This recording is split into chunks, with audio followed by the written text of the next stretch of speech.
सर्वशत्रुविनाशनं जयावहं जपे नित्यम् अक्षयं परमं शिवम्।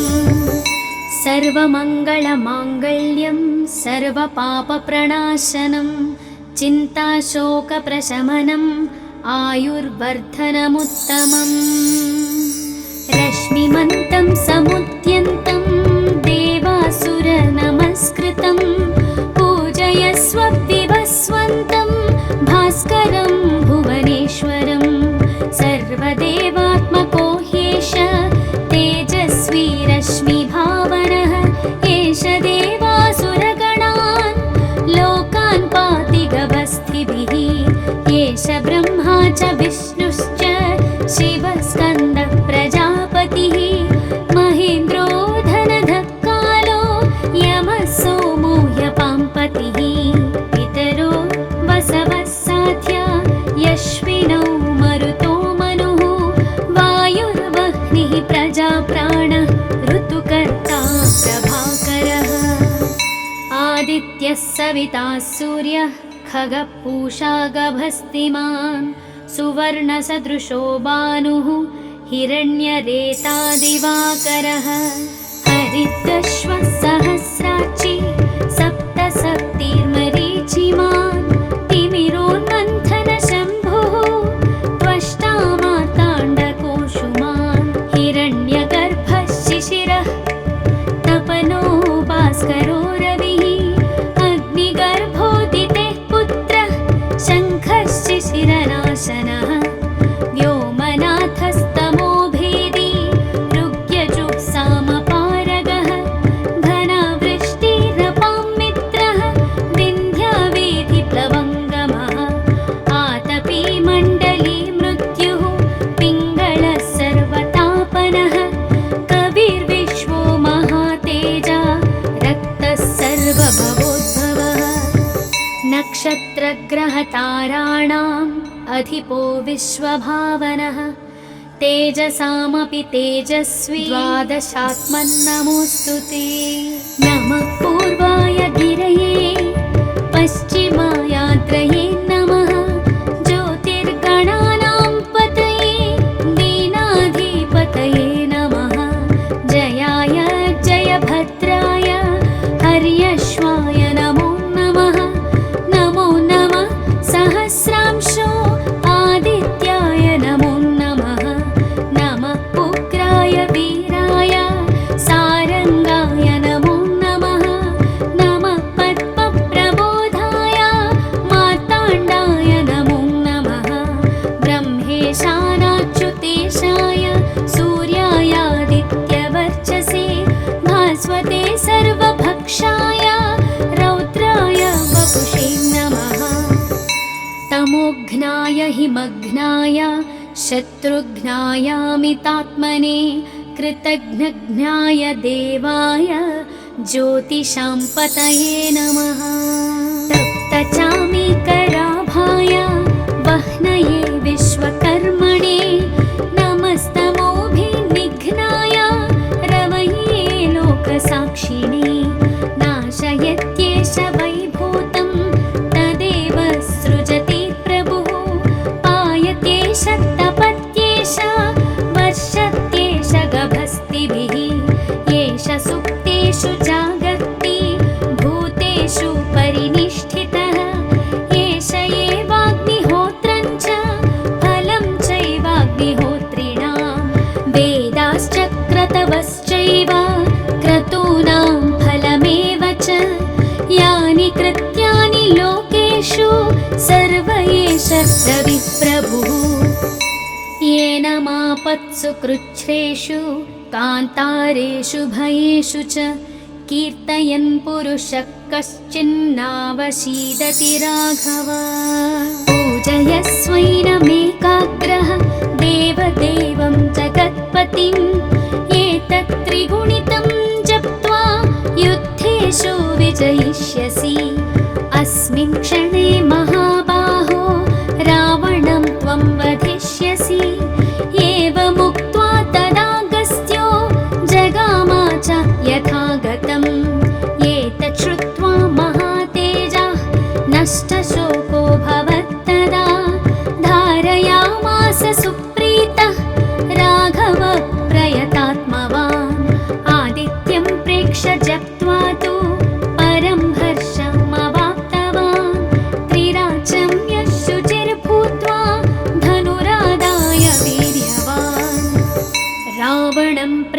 हृष्टात्मा युद्धाय समुपागमत् सर्वयत्नेन महता वधे तस्य धृतोऽभवत्। अध रविरवदन्निरीक्ष्य रामं मुदितामनाः परमं प्रहृष्यमाणः निशिचरपतिसंक्षयं विधित्वा सुरगणमध्यगतो वचस्त्वरेति।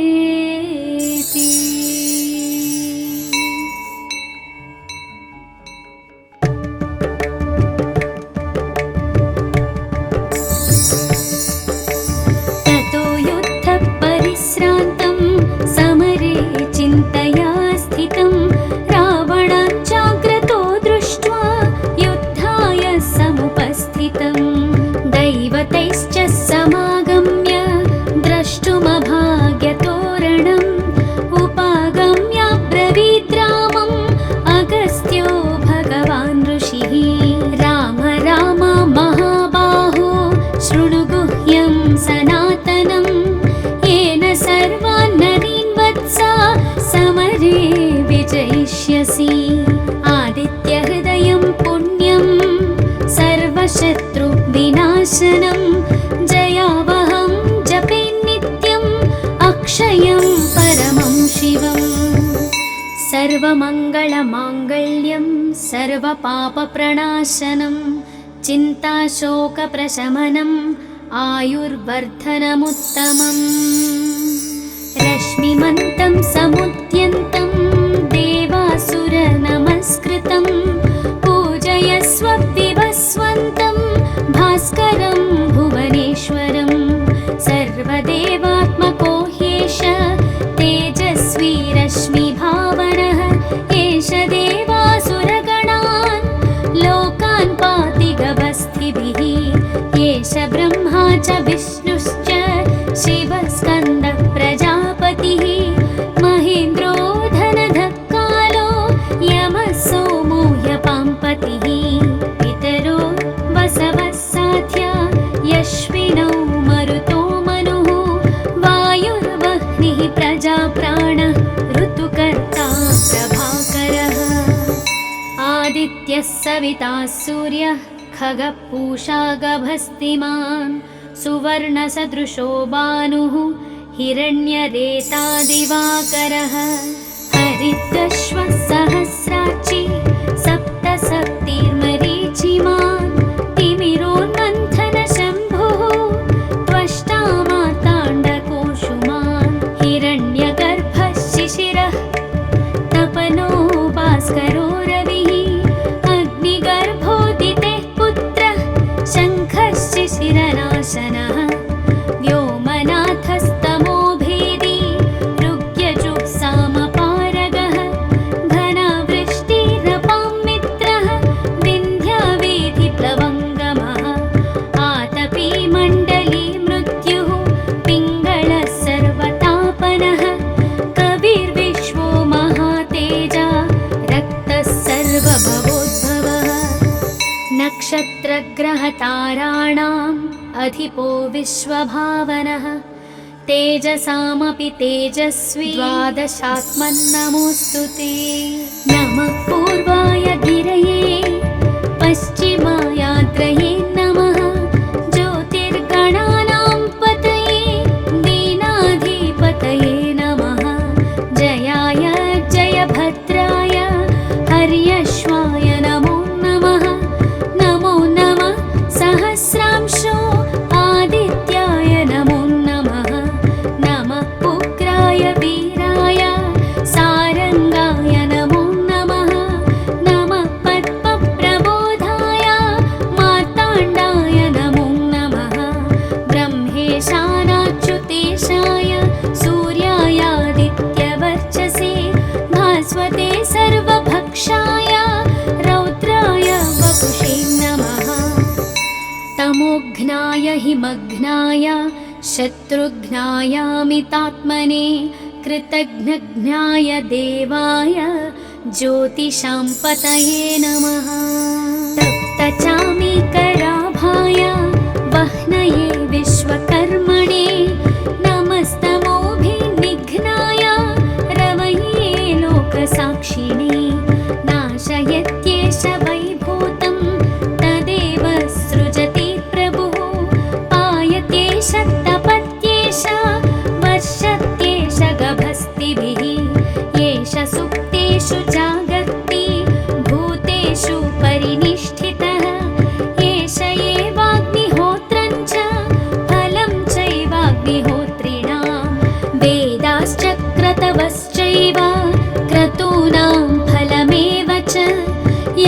कृत्यानि लोकेषु सर्व एष रविप्रभुः येन मापत्सु कृच्छ्रेषु कान्तारेषु भयेषु च कीर्तयन् पुरुषः कश्चिन्नावशीदति राघव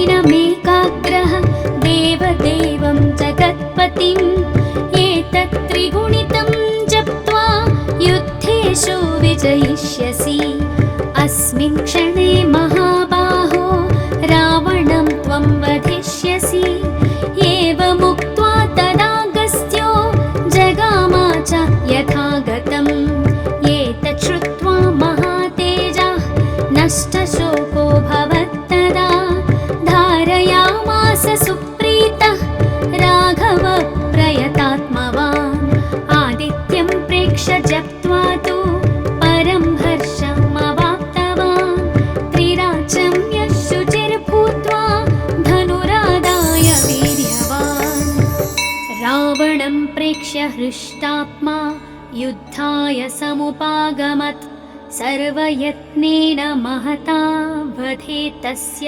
धृतोऽभवत् अध रविरवदन्निरीक्ष्य रामं मुदितामनाः परमं प्रहृष्यमाणः निशिचरपतिसंशयं विधित्वा सुरगणमध्यगतो वचस्त्वरेति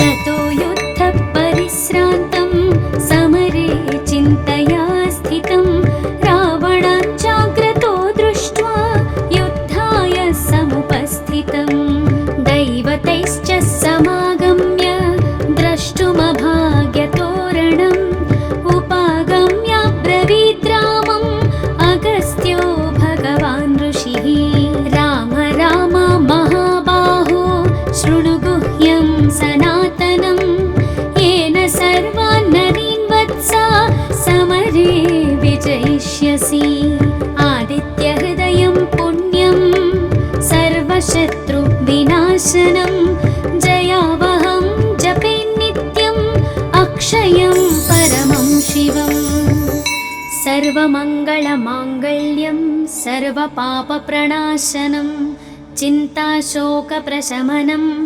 आयुर्वर्धनमुत्तमम् रश्मिमन्तं समुद्यन्तं देवासुरनमस्कृतं पूजयस्व विवस्वन्तं भास्करं भुवनेश्वरं सर्वदेवात्मको ह्येष तेजस्वी रश्मिभावनः एष देवासुरगणान् लोकान् पाति गवस्थिभिः एष ब्रह्मा च विष्णुश्च शिवस्कन्दः प्रजापतिः महेन्द्रो धनधः कालो यमः सोमो ह्यपाम्पतिः पितरो वसवः साध्या यश्विनौ मरुतो मनुः वायुर्वह्निः प्रजाप्राणः ऋतुकर्ता प्रभाकरः आदित्यः सविता सूर्यः खगः पूषा गभस्तिमान् सुवर्णसदृशो भानुः हिरण्यरेता दिवाकरः हरितश्वः सहस्राक्षी सप्तसप्तिर्मरीचिमान् तिमिरोन्मन्थनशम्भुः त्वष्टा मार्ताण्डकोशुमान् हिरण्यगर्भः शिशिरः तपनो भास्करो रविः अग्निगर्भोदितेः पुत्रः शङ्खः शिशिरनाशनः व्योमनाथस्तमो भेदी ऋग्यजुःसामपारगः घनावृष्टिरपां मित्रः विन्ध्यावेधिप्लवङ्गमः आतपी मण्डली मृत्युः पिङ्गलः सर्वतापनः कविर्विश्वो महातेजा रक्तः सर्वभवोद्भवः नक्षत्रग्रहताराणाम् अधिपो विश्वभावनः तेजसामपि तेजस्वी द्वादशात्मन्नमोऽस्तु ते नमः पूर्वाय गिरये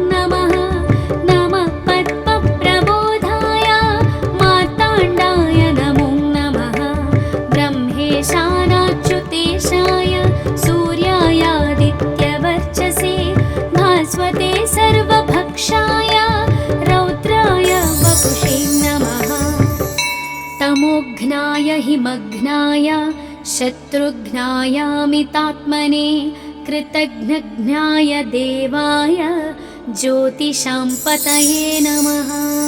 तप्तचामीकराभाय वह्नये विश्वकर्मणे नमस्तमोभिनिघ्नाय रवये लोकसाक्षिणे नाशयत्येष वैभूतं तदेव सृजति प्रभुः पायत्येष तपत्येष वर्षत्येष गभस्तिभिः येष सुप्तेषु जागर्ति भूतेषु परिनिष्ठितः एष एवाग्निहोत्रं च फलं चैवाग्निहोत्रिणां वेदाश्च क्रतवश्चैव क्रतूनां फलमेव च यानि कृत्यानि लोकेषु सर्व एष रविप्रभुः येन मापत्सु कृच्छ्रेषु कान्तारेषु भयेषु च कीर्तयन् पुरुषः कश्चिन्नावशीदति राघव। पूजयस्वैनमेकाग्रः देवदेवं जगत्पतिम् एतत् त्रिगुणितं जप्त्वा युद्धेषु विजयिष्यसि अस्मिन् क्षणे महाबाहो रावणं त्वं वधिष्यसि एवमुक्त्वा तदागस्त्यो जगामा च यथागतम् एतत् श्रुत्वा महातेजः नष्टशोको भवत्तदा धारयामास सुप्रीतः राघव प्रयतात्मवान् आदित्यं प्रेक्ष्य जप्त्वा तु परं हर्षमवाप्तवान् त्रिराचं यशुचिर्भूत्वा धनुरादाय वीर्यवान् रावणं प्रेक्ष्य हृष्टात्मा युद्धाय समुपागमत् सर्वयत्नेन महता वधे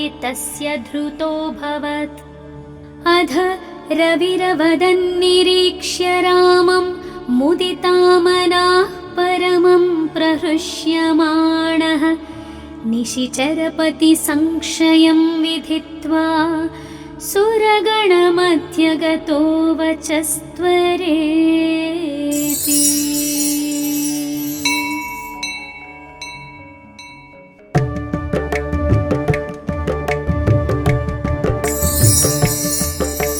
ततो युद्धपरिश्रान्तं समरे चिन्तया स्थितं रावणाञ्चाग्रतो दृष्ट्वा युद्धाय समुपस्थितं दैवतैश्च समागम्य द्रष्टुमभाग्यतोरणम् उपागम्य ब्रवीद् रामम् अगस्त्यो भगवान् ऋषिः राम राम महाबाहो शृणु गुह्यं सनातनं येन सर्वान् नरीन् वत्सा समरे विजयिष्यसि आदित्यहृदयं पुण्यं सर्वशत्रुविनाशनं जयावहं जपे नित्यम् अक्षयं परमं शिवम् सर्वमङ्गलमाङ्गल्यं सर्वपापप्रणाशनं चिन्ताशोकप्रशमनम्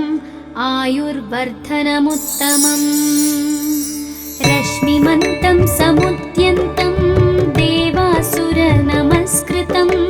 पूजयस्व विवस्वन्तं भास्करं भुवनेश्वरं सर्वदेवात्मको ह्येष तेजस्वी रश्मिभावनः एष देवासुरगणान् लोकान् पाति गभस्तिभिः एष ब्रह्मा च विष्णुश्च शिवस्कन्दः प्रजापतिः महेन्द्रो धनधः कालो यमः सोमो ह्यपाम्पतिः पितरो वसवः साध्या यश्विनौ मरुतो मनुः वायुर्वह्निः प्रजाप्राणः ऋतुकर्ता प्रभाकरः आदित्यः सविता सूर्यः खगः पूषा गभस्तिमान् सुवर्णसदृशो भानुः हिरण्यरेता दिवाकरः हरितश्वः सहस्राक्षी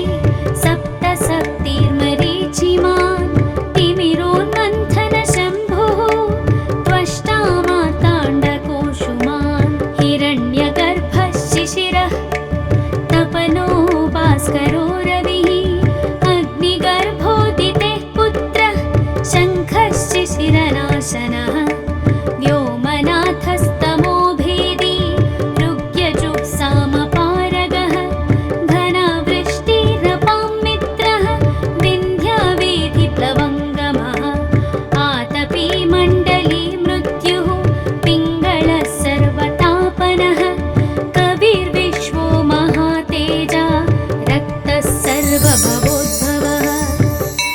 नक्षत्रग्रहताराणाम् अधिपो विश्वभावनः तेजसामपि तेजस्वी द्वादशात्मन्नमोऽस्तु ते। नमः पूर्वाय गिरये पश्चिमायात्रये नमः ज्योतिर्गणानां पतये दीनाधिपतये नमः जयाय जयभद्राय हर्यश्वाय नमो नमः। नमो नमः सहस्रांशो आदित्याय नमो नमः। नमः उग्राय वीराय सारंगाय नमो नमः। नमः पद्मप्रबोधाय मार्ताण्डाय नमो नमः। ब्रह्मेशानाच्युतेशाय सूर्यायादित्यवर्चसे भास्वते सर्वभक्षाय रौद्राय वपुषे नमः। तमोघ्नाय हिमघ्नाय शत्रुघ्नायामितात्मने कृतघ्नघ्नाय देवाय ज्योतिषां पतये नमः। तप्तचामीकराभाय वह्नये विश्वकर्मणे नमस्तमोभिनिघ्नाय रवये लोकसाक्षिणे नाशयत्येष वैभूतं तदेव सृजति प्रभुः पायत्येष तपत्येष वर्षत्येष गभस्तिभिः येष सुप्तेषु जागर्ति भूतेषु परिनिष्ठितः एष एवाग्निहोत्रं च फलं चैवाग्निहोत्रिणां वेदाश्च क्रतवश्चैव क्रतूनां फलमेव च यानि कृत्यानि लोकेषु सर्व एष रविप्रभुः। येन मापत्सु कृच्छ्रेषु कान्तारेषु भयेषु च कीर्तयन् पुरुषः कश्चिन्नावशीदति राघव। पूजयस्वैनमेकाग्रः देवदेवं जगत्पतिम् एतत् त्रिगुणितं जप्त्वा युद्धेषु विजयिष्यसि। अस्मिन् क्षणे महाबाहो रावणं त्वं वधिष्यसि। एवमुक्त्वा तदागस्त्यो जगामा च यथागतम् एतत् श्रुत्वा महातेजः नष्टशोको भवत्तदा धारयामास सुप्रीतः राघवः प्रयतात्मवान् आदित्यं प्रेक्ष्य जप्त्वा तु परं हर्षमवाप्तवान् त्रिराचं यः शुचिर्भूत्वा धनुरादाय वीर्यवान् रावणं प्रेक्ष्य हृष्टात्मा युद्धाय समुपागमत् सर्वयत्नेन महता वधे तस्य धृतोऽभवत्। अध रविरवदन्निरीक्ष्य रामं मुदितामनाः परमं प्रहृष्यमाणः निशिचरपतिसंक्षयं विधित्वा सुरगणमध्यगतो वचस्त्वरेति।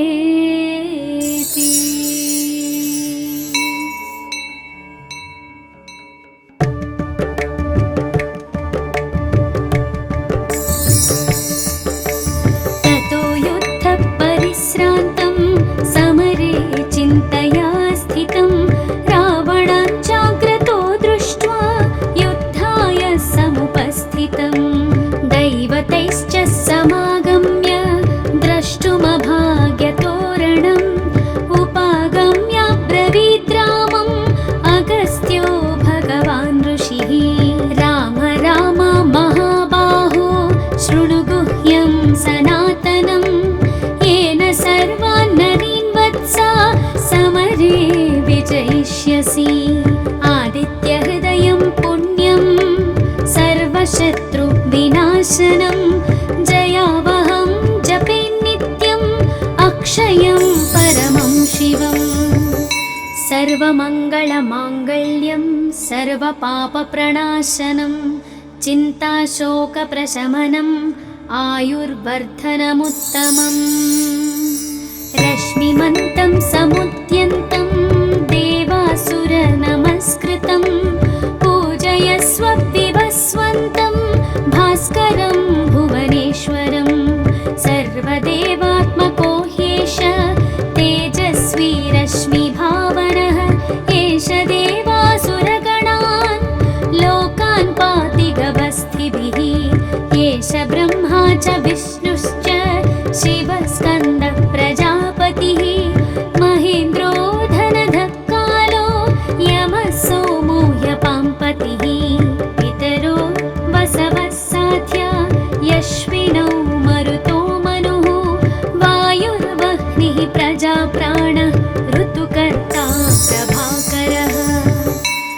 आदित्यः सविता सूर्यः खगः पूषा गभस्तिमान् सुवर्णसदृशो भानुः हिरण्यरेता दिवाकरः हरितश्वः सहस्राक्षी सप्तसप्तिर्मरीचिमान् तिमिरोन्मन्थनशम्भुः त्वष्टा मार्ताण्डकोशुमान् हिरण्यगर्भः शिशिरः तपनो भास्करो रविः अग्निगर्भोदितेः पुत्रः शङ्खः शिशिरनाशनः व्योमनाथस्तमो भेदी ऋग्यजुःसामपारगः घनावृष्टिरपां मित्रः विन्ध्यावेधिप्लवङ्गमः आतपी मण्डली मृत्युः पिङ्गळः सर्वतापनः कविर्विश्वो महातेजा रक्तः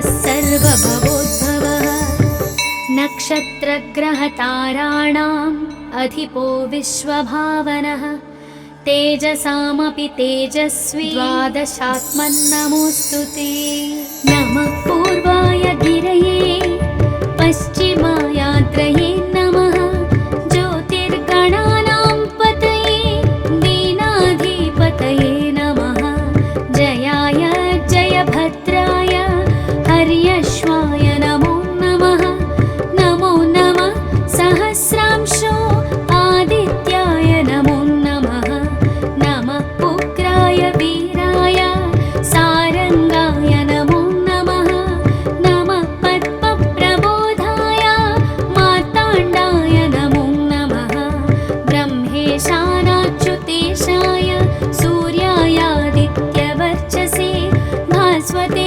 सर्वभक्षाय रौद्राय वपुषे नमः तमोघ्नाय हिमघ्नाय शत्रुघ्नायामितात्मने कृतघ्नघ्नाय देवाय ज्योतिषां पतये नमः तप्तचामीकराभाय वह्नये विश्वकर्मणे नमस्तमोभिनिघ्नाय रवये लोकसाक्षिणे नाशयत्येष वैभूतं तदेव सृजति प्रभुः पायत्येष तपत्येष वर्षत्येष गभस्तिभिः येष सुप्तेषु जागर्ति भूतेषु परिनिष्ठितः एष एवाग्निहोत्रं च फलं चैवाग्निहोत्रिणां वेदाश्च क्रतवश्चैव क्रतूनां फलमेव च यानि कृत्यानि लोकेषु सर्व एष रविप्रभुः येन मापत्सु कृच्छ्रेषु कान्तारेषु भयेषु च कीर्तयन् पुरुषः कश्चिन्नावशीदति राघव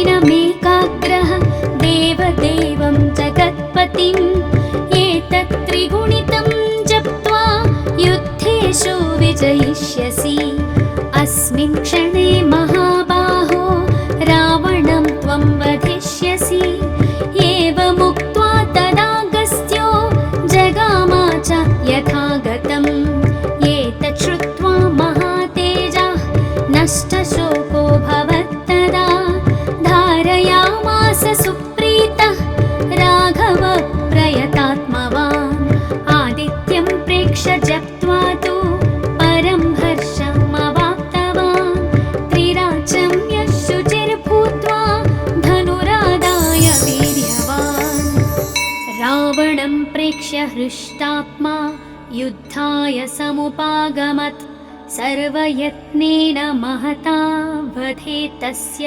धृतोऽभवत् अध रविरवदन्निरीक्ष्य रामं मुदितामनाः परमं प्रहृष्यमाणः निशिचरपतिसंक्षयं विधित्वा सुरगणमध्यगतो वचस्त्वरेति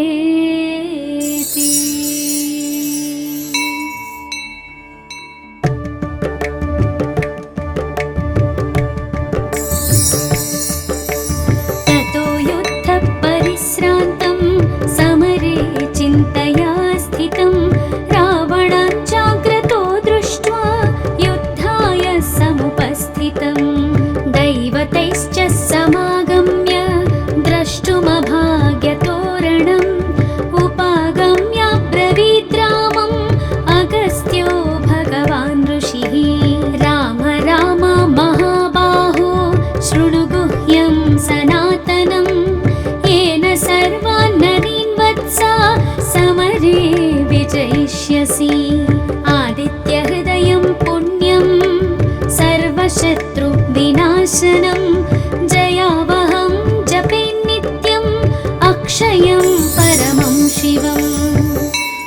सर्वमङ्गलमाङ्गल्यं सर्वपापप्रणाशनं चिन्ताशोकप्रशमनम् आयुर्वर्धनमुत्तमम् रश्मिमन्तं समुद्यन्तं देवासुरनमस्कृतं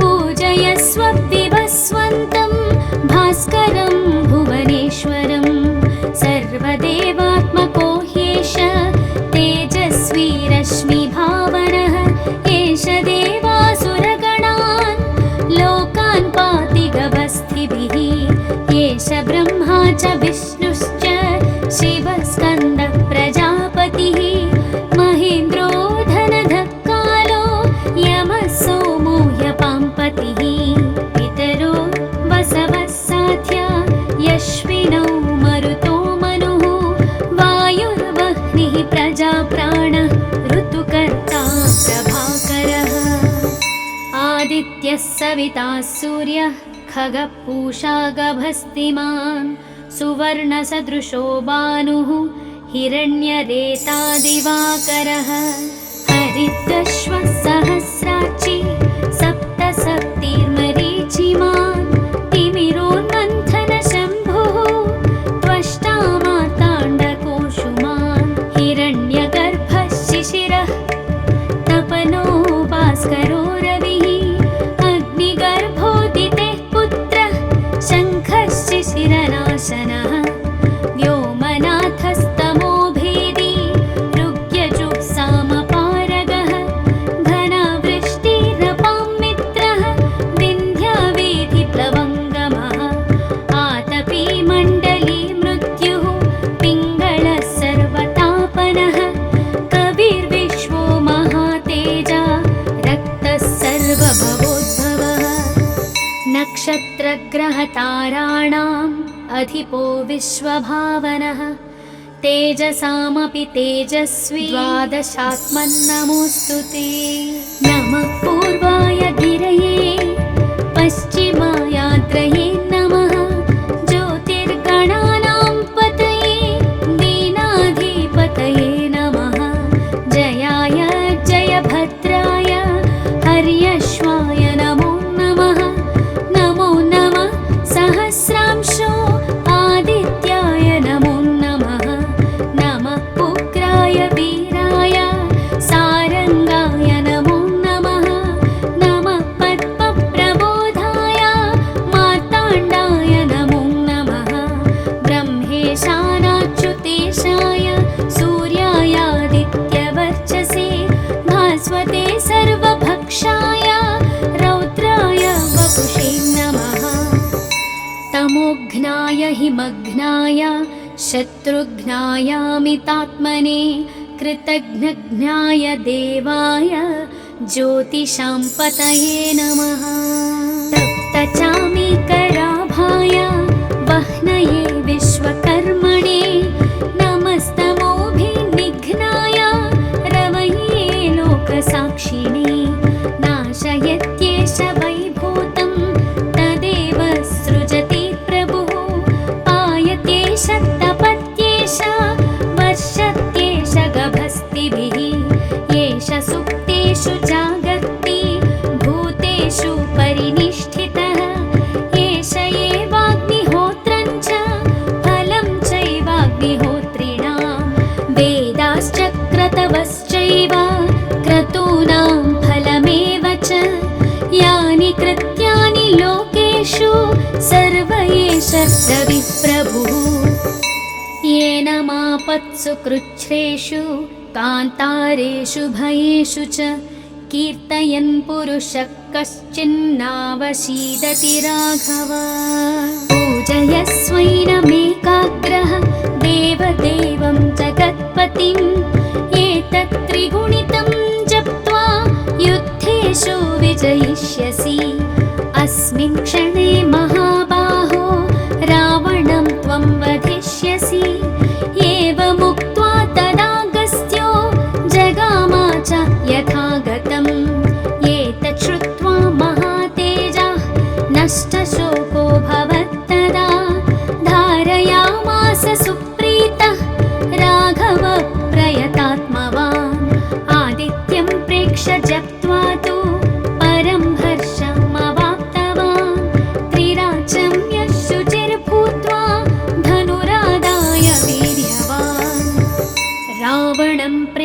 हृष्टात्मा युद्धाय समुपागमत् सर्वयत्नेन महता वधे तस्य धृतोऽभवत्।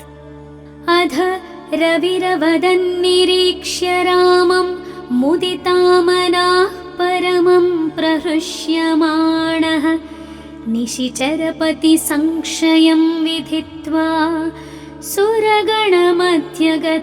वचस्त्वरेति।